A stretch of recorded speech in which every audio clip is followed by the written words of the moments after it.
The downfall of boxing career ni Devin Haney. So mula nung pagkatalo niya kay Ryan Garcia, kahit na ginawang no contest ang laban nila, pero sa mata ng mga boxing fans, natalo na siya kay Ryan Garcia. So bago yan, balikan muna natin ang naging karir ni Devin Haney sa 135 sa lightweight division. Unang nakalaban niya si Zaur Abduliev. Pinaglabanan nila ang vacant interim WBC lightweight title. Panalo si Devin Haney via RTD sa round 4 at dito na niya nakuha ang interim WBC lightweight title. Sumunod dyan ang laban naman niya kay Alfredo Santiago, dito na ginawang WBC franchise si Lomachenko nung panahon na yun. At ginawang WBC lightweight title ang pinaglabanan ni na Devin Haney at Santiago. At panalo dito si Devin Haney via unanimous decision at naging WBC lightweight champion na siya. Marami ang nagsasabi na email champion lang si Haney at binigay lang sa kanya ang WBC lightweight title. Kung tutuusin, si Lomachenko talaga ang tunay na WBC lightweight champion.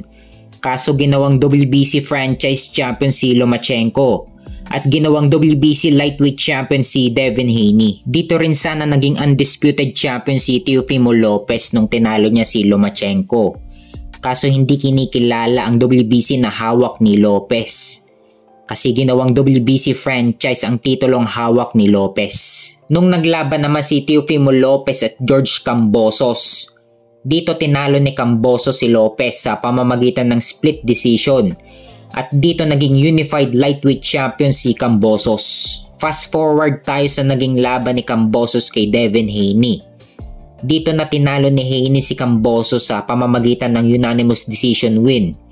At dito na talaga kinilala si Devin Haney bilang undisputed champion sa 135. Pagdating sa rematch nila Kambosos at Haney, na-retain pa rin ni Haney ang kanyang undisputed lightweight title sa pamamagitan din ng unanimous decision win. Sumunod naman dyan ang laban ni Haney kay Lomachenko. Mandatory pa si Lomachenko dito sa WBC at WBO ni Devin Haney. Dito naging controversial ang naging laban nila kung saan si Lomachenko dapat ang nanalo. Kaso pinaburan ng mga judges itong si Devin Haney.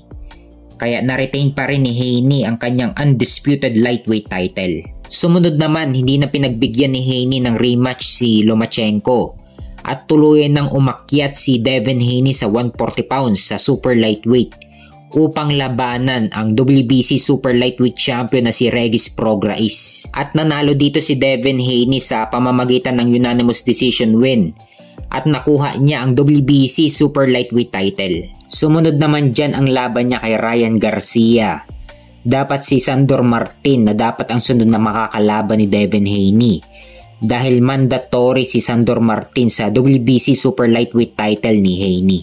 Kaso pinagbigyan ng WBC na mag-voluntary defense muna si Haney kay Ryan Garcia.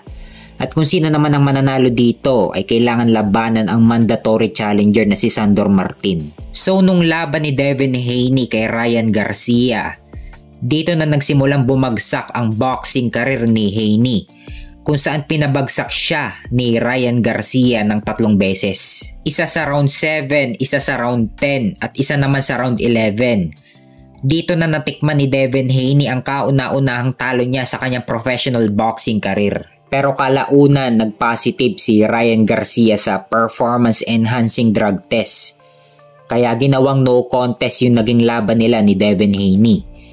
Kaya naibalik pa rin kay Devin Haney ang pagiging undefeated record niya. Pero kahit naibalik kay Haney yung pagiging undefeated record niya mula nung laban niya kay Ryan Garcia, ay hindi pa napapalaban sa ibabaw ng ring si Haney. Kaya nagpasya ang WBC na gawing champion in recess si Devin Haney. Kaya hanggang ngayon bakante pa rin ang WBC super lightweight title sa super lightweight.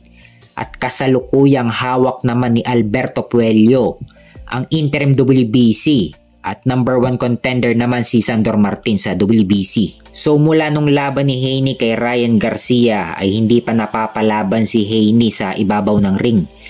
Kahit na naibalik kay Haney yung pagiging undefeated record niya. Matindi talaga ang naging epekto sa mental health ni Devin Haney yung naging laban niya kay Ryan Garcia. Kahit na naibalik kay Haney yung pagiging undefeated record niya. Yung kahihiyan naman na sinapit niya nung laban niya kay Ryan Garcia ay hindi naging madali para kay Devin Haney. Pinabagsak ba naman ni Ryan Garcia si Devin Haney ng 3 beses? Talagang matindi ang magiging epekto sa mental health ni Devin Haney. At ngayon, tinanggihan na rin ni Devin Haney ang offer ni Teofimo Lopez na $2.4 million with 55 to 45 na hatian sa pay-per-view. So kung malabo na ang rematch kay Ryan Garcia, pwede namang tanggapin ni Devin Haney yung offer ni Teofimo Lopez. Dahil kung matalo niya si Teofimo Lopez ay makakabalik ulit sa taas si Devin Haney. At hindi lang yan, kasalukuyang hawak ni Teofimo Lopez ang WBO Super Lightweight title. Kung manalo si Haney, dito magiging WBO Super Lightweight Champion siya.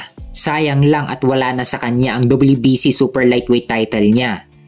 Dahil ginawang champion in recess si Haney. So kahit na malabo na ang rematch kay Ryan Garcia, kung gusto pa talaga ni Devin Haney na makabalik sa taas, ay kailangan niyang talunin si Teofimo Lopez, Tank Davis, at kahit ang current IBF Super Lightweight Champion na si Liam Paro. Madali lang maikakasa ang laban niya kay Liam Paro, lalo na't parehas na silang hawak ni Eddie Hearn.